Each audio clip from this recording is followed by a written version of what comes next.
Hey y'all, welcome back to another day in the life of a reseller. Today I'm going to take you out thrifting for resale today. I'm going to be looking for some stuff to flip online for profit.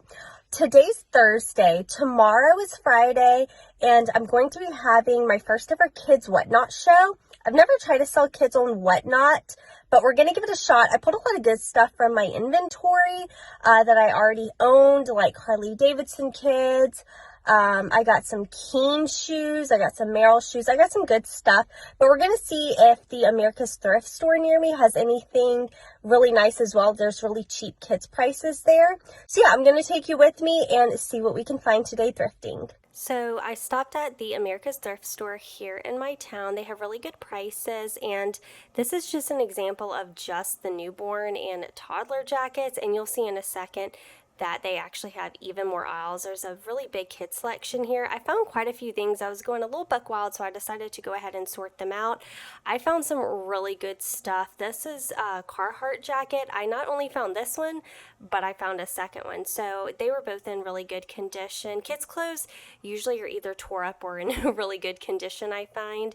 This is a Ralph Lauren little teddy bear sweater. Super good price, under $2. I love this brand. They make the cutest things, and this is Thanksgiving related, so that's right around the corner. So I think this should do well. My show, everything's going to be really affordable. This did have a really small stain, but for the price, I thought I could flip it easily on Whatnot, and if not, I can resell it online. This was under $1. This was just a sleep stack. This was a sleep sack, but I did decide against that. This was mini Bowden. This is actually one of the more expensive pieces I saw today. I decided to leave this behind, but Bowden probably does well if you pick it up for a decent amount. This is LL Bean, a brand I love to find in adults, but I decided to leave it behind as far as kids wear. So this is kind of how I sorted out my buggy. I did find these Star Wars pajamas and this Christmas onesie, but I decided just to get the stuff that I really love today to sell and Whatnot.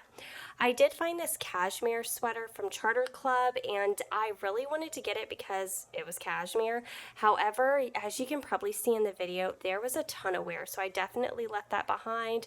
There was definitely a pattern I was seeing with a lot of discounted prices on clothing and a lot of garage sale stickers. I went and made my way over to the sleepwear aisle where I love to shop, and immediately I found this two-piece 100% silk vintage Victoria's Secret pajama set. I love to sell vintage Victoria's Secret and silk. This was in great condition, so you know I got it. I did find these Nordstrom brand new with the tag pants. They wanted just $3, but I wasn't too crazy about them. Didn't have any special fabric, so I left them behind.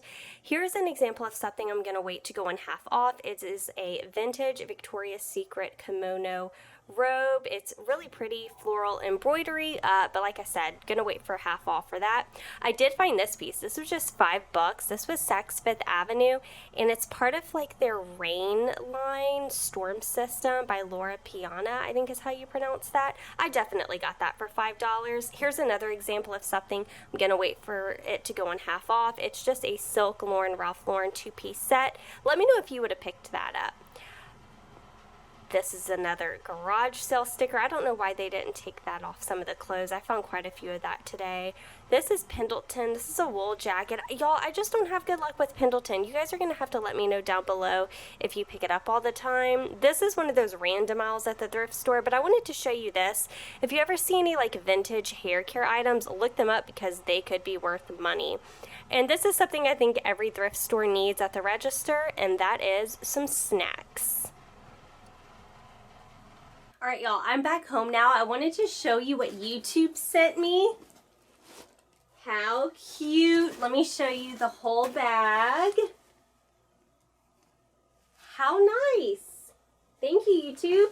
Thrifting today, I would say it was a success. I wasn't in there too terribly long. Speaking of Whatnot shows though, like I was talking about at the beginning of the video, I wanted to talk about POSHLives. I've gotten a lot of messages and questions about if I'm going to try POSHLives because I've been a POSHMARK seller for years.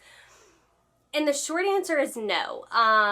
basically. I don't have any experience. I haven't had a Posh show yet, but I have an experience modding one. I don't think I was technically a moderator, but I tried modding a Posh show for my friend Jess over at Gorgeous, and it was super hard to keep up with the chat. Yeah, I like had a headache after a 1-hour show doing that, like having to like continually like copy and paste and scroll through the comments. It was a lot. I just like this Whatnot set up a little bit better, and instead of doing both live shows, I think I'm just gonna stick with one for now. I like Whatnot. I'm obviously a huge customer. You guys have seen my hauls. So yeah, in short, I don't think I'll be doing a Posh live anytime soon. I also want to give you guys a Flyp update. You guys know I have been doing consignment lots with Flyp, and I'm having very mixed results. And a lot of learning lessons here. So if you've been following me with my journey with Flyp, you guys will know I've had kind of like good luck and bad luck when it comes to receiving lots that I bid on. So I have 4 clients currently with Flyp, and 2 of my lots are doing excellent, phenomenal. The other 2, not so much. So if you remember, my last box was like an amazing box. I think I have at least 30% of that box sold already. Hasn't even been 30 days, so we're totally good there. I have no problem with that one. My first customer, the one that had all the Torrid, I also have like, I think almost 30% sold with that one as well.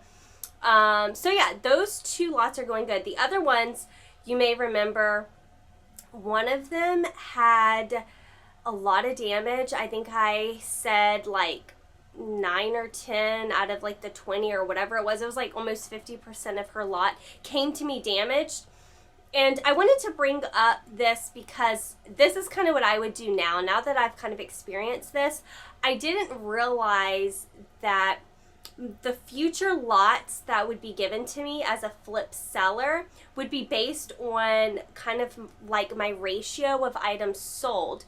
So for example, that lot that I received that was super damaged, I've only sold like 1 or 2 things out of that lot. I've had to drop prices so much to where I'm barely making a profit with this stuff. Whenever I noticed all the damages, I told her I would go ahead and still sell it, but now looking back, I think that was a bad decision. I wish I would have just sent everything back, because I think it's going to affect my rating as far as my seller rating. One thing with Flyp, you don't actually get to see your seller rating. They keep it private from the client and from you, the seller. But the lots that you'll be given, I think, or the lots that they will allow you to bid on, it's based on your seller ratio or seller rating. Anyway, long story short, I'm definitely going to be a lot pickier when it comes to lots as far as bidding for lots in the future. And also, I am not going to accept lots that have a ton of flaws like I did before. I just wanted to get experience first. But now looking back, I think that was a wrong move, because I don't think I can sell a lot of the stuff that she sent me. And if I do, it's going to be like $10, $12, and after fees and everything, I'm making what, like $2, $3 on some of those pieces that I thought I could get like 20 plus for, 25 plus for. You know what I'm saying? So anyway, you guys, that was just a quick vlog today. Thank you guys so much for hanging out with me. You probably can tell by my face, I am super, super tired. It has been a long, long week. Don't forget, tomorrow, Friday, I will be going live on Whatnot with my first ever kids sale. I have some really good stuff. You guys saw yesterday, I showed you all the boxes here. I have a lot of stuff for shows. I'm going to have 4 shows on Whatnot this month. All right, y'all, that's all for today. I will see y'all very soon for a fun new vlog. Bye, y'all.